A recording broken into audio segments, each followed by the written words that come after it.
Okay, so I'm going to show you how to disassemble a G&G Combat Machine M4 non-blowback. So if it's blowback, it's different than this. And this is just going to be the body, it's not going to be the gearbox disassembly. So what you're going to need is an assortment of screwdrivers, or a long one. It's not this big, Phillips, and then a small one. Some needle nose pliers would come in handy, probably. A hex key, and it's going to need to be 5/64 inches, but it helps to have a whole bunch of different sizes if you have a different kind, and then a flathead screwdriver. Okay, so first thing we want to do is take the hand guards off.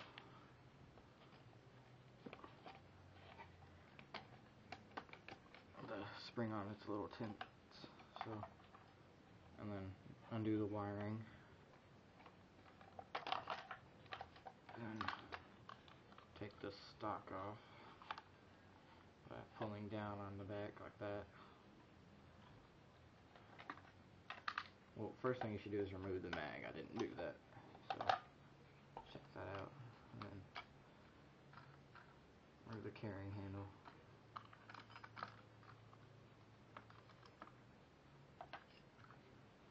Okay, so that's all the basic stuff. Just all the things you can do without screwdrivers and whatnot. Okay, so take off the buffer tube. There's a little screw right here. It's Phillips on this model. Oh, and you're also going to need a knife if the flathead screwdriver isn't really thin.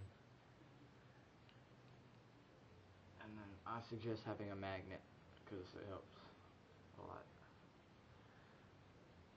And then you get your knife or thin flathead and pry this back part off.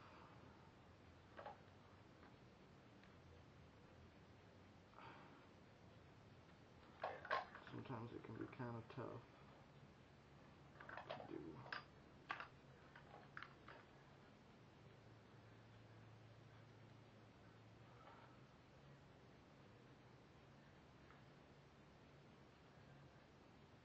Okay.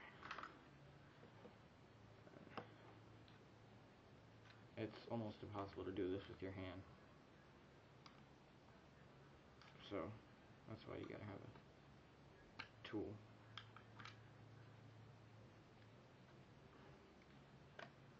Okay, now that that's off, there's a little screw inside there, and that's what you need the long screwdriver for.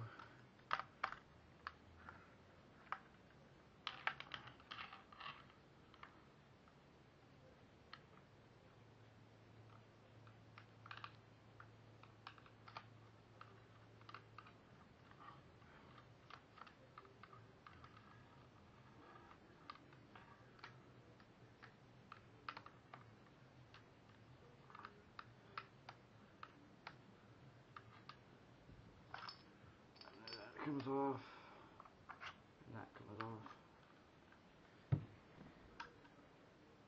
and then you can pop this pin out right there. You don't have to do this one yet.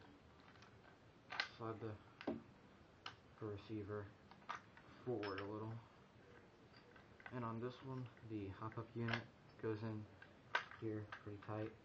So I usually have to get a screwdriver and kind of pry it out. Okay. And make sure the wires don't snag on anything, and you can put that aside. And then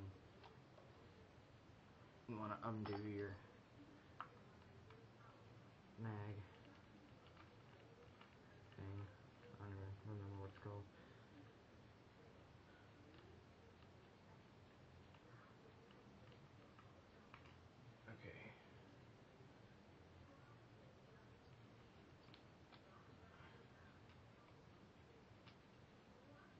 like to put it all, like, different parts in one place.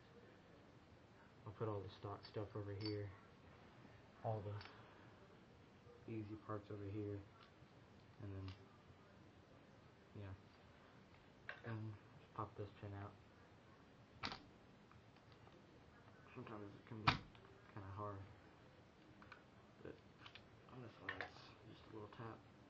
And then this is where the small screwdriver comes in, right there, next to the safety switch. There is a little pin. You gotta pop that out. So what I usually do, make sure it's on the right side, put it on there, and then tap it with the larger screwdriver down, and it'll come out like that. The first time you do it, it might be a little hard. And then get your hex key and undo the two hex screws right here and here. Not this. Don't use a flathead. This with this. Just keep that on there.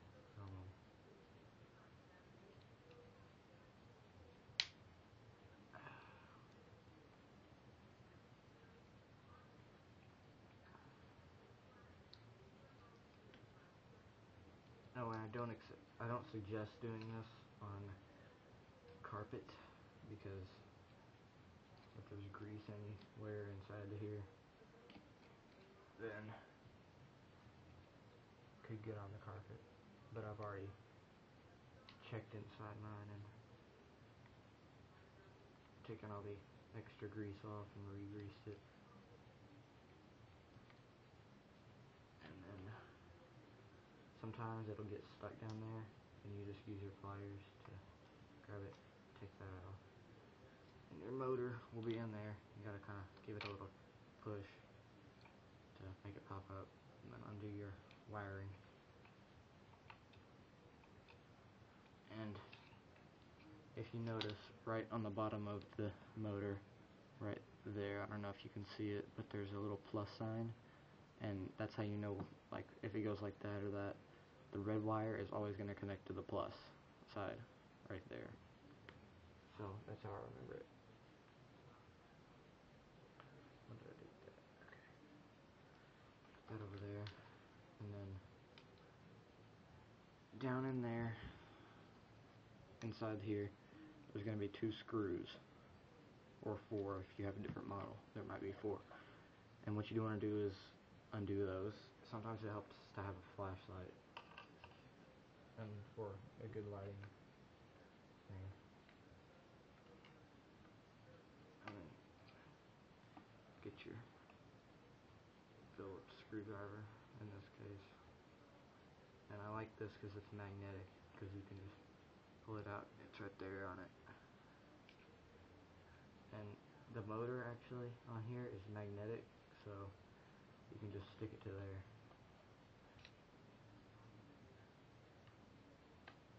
It's because it's got a coil in it, and then it spins and it rubs up against the metal. It makes it magnetic.